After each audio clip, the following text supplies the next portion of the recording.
மக்களின் வழி தாங்க, எளியவர் துயர் தாங்க கிடைத்திருக்கும் ஒளிவாங்கி, எங்களின் கருத்துக்களை உள்வாங்கி நல்ல அரசமைக்கும் ஒளிவாங்கி, மீண்டும் மைக்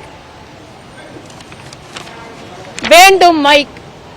நாம் தமிழர் கட்சியினுடைய வெற்றி சின்னம் ஒளிவாங்கி மைக். முதல் காலத்துல நம்ம கரும்பு விவசாய சின்னம் தான் கேட்டிருந்தோம்.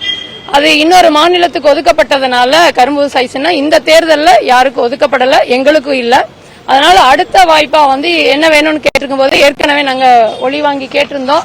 ஆகவே ஒளிவாங்கி சின்னம் இப்ப எங்களுக்கு நாம் தமிழர் கட்சியினுடைய சின்னமாக தேர்தல் ஆணையத்தில் ஒதுக்கியிருக்காங்க. வேட்பாளர் மக்களை சந்திக்கணும், ஆனால் சந்திக்கவே கூடாது என்று அதாவது தடுக்கிறது அப்படிங்கிறது ஏற்றுக்கொள்ளக்கூடியதல்ல. நான் வழக்கு பாய்ந்தால் அதை நீதிமன்றத்தில் பார்த்துக் கொள்கிறேன். என் மக்களை சந்திப்பது என் கடமை. அதனால் நான் மக்களை சென்று சந்தித்து வருகிறேன். எங்களுக்கு பல ஆண்டு இயக்கம், நாம் தமிழர் இயக்கம் தொடங்கிய காலம் தொட்டு பல ஆண்டுகளான போராட்டத்தில் எங்களுக்கு அங்கீகாரத்தை பெற்றுக் கொடுத்த ஒரு சின்னம் என்றால் அது ஒளிவாங்கி மைக் தான். மீண்டும் அந்த மைக் எங்களுக்கு கிடைத்திருக்கிறது. ஓரளவிற்கு மக்கள்கிட்ட போய் சேர்ந்திருக்கு. இன்றைக்கு ஒவ்வொரு தேர்தலையும் உங்களுக்கு தெரியும் சீமானின் சின்னம் என்ன, சீமானின் சின்னம் என்ன என்ற தேடல் இருந்து கொண்டே இருக்கிறது. ஆகவே சின்னம் விரைவா போய் சேர்ந்துரும். குறுகிய காலம் சொல்றீங்க, நான் கேட்க வேண்டிய கேள்விகளை எல்லாம் மக்களே கேட்க தொடங்கிட்டாங்க.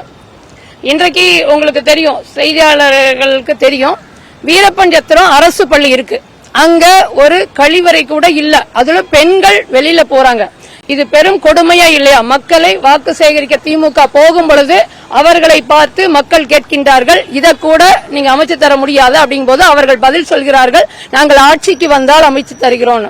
அவர்கள் திருப்பி மக்கள் கேட்கிறார்கள், ஆட்சிக்கு வந்த போது என்ன செய்தீர்கள்? அப்போ நான் இதுவரைக்கும் எங்களுக்கு அதிகாரம் கொடுக்கப்படல.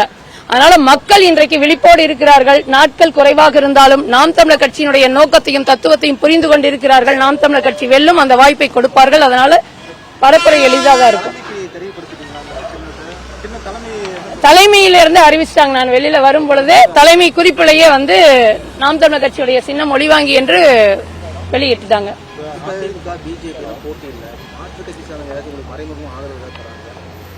அண்ணா எப்படின்னா ஓரளவுக்கு பார்த்த உறவுகள் பல கட்சியை சார்ந்தவர்களா இருந்தாலும் தங்கச்சி உங்களுக்கு ஒரு வாய்ப்பு இருக்கு. ஏன்னா ஒரு பெண்ணா நிக்கிறீங்க, இதுவரைக்கும் உங்களுக்கு வாய்ப்பு கொடுக்கல. வாய்ப்பு கொடுத்தா தான் நீங்க சொல்றதெல்லாம் செயல்படுத்துவீங்களா இல்லையான்னு தெரியும்.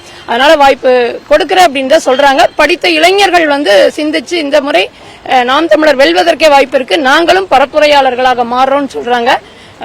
செல்லும் இடங்களில் எல்லாம் ஒரு ஆதரவும் உற்சாகமும் கிடைச்சிட்டு இருக்கு. நானும் அப்போ அந்த நம்பிக்கை காப்பாற்றும் வகையில உண்மையும் நேர்மையுமாக ஒரு அரசியல் களத்துல இந்த நிப்பேங்கிற உறுதியை நான் கொடுக்கிறேன் எல்லாருக்கும்.